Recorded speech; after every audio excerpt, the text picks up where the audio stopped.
وضع ما مستقر بنوب بحمص.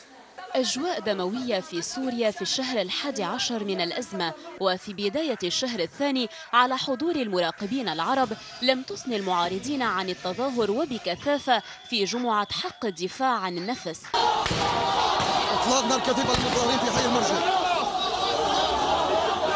من قبل عناصر الأمن والشبيحة بيت حمراء. وهذه المقتطفات من حلب حيث سجل سقوط قتلى للمرة الأولى منذ بدء الاحتجاجات، كما اتسعت رقعة التظاهرات في أحياء دمشق لكنها فرقت بالقوة، وحضرت العناصر الأمنية بكثافة في معاقل الاحتجاجات وخصوصا بالقرب من المساجد. بشار يا خاين خاين وطننا. مزيد من القتلى المدنيين سقطوا برصاص قوات الأمن خلال تفريق التظاهرات الحاشدة التي عمت المدن السورية رغم التضييق الأمني الشديد الذي رافقها. وفي هذا الإطار أعلن رئيس بعثة المراقبين العرب محمد الدابي أن معدلات العنف تصاعدت بشكل كبير خلال الأيام الثلاثة الأخيرة وخصوصا في مناطق حمص وحماة وإدلب.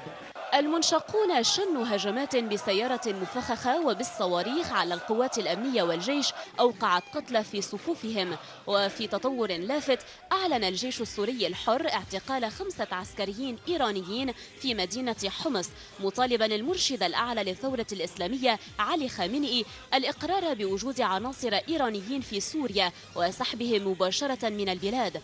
وقال بيان صادر عن كتيبة الفاروق في الجيش السوري الحر إن الإيرانيين ال5 يعملون تحت إمرة فرع الاستخبارات الجوية في حمص، الأمر الذي نفته إيران.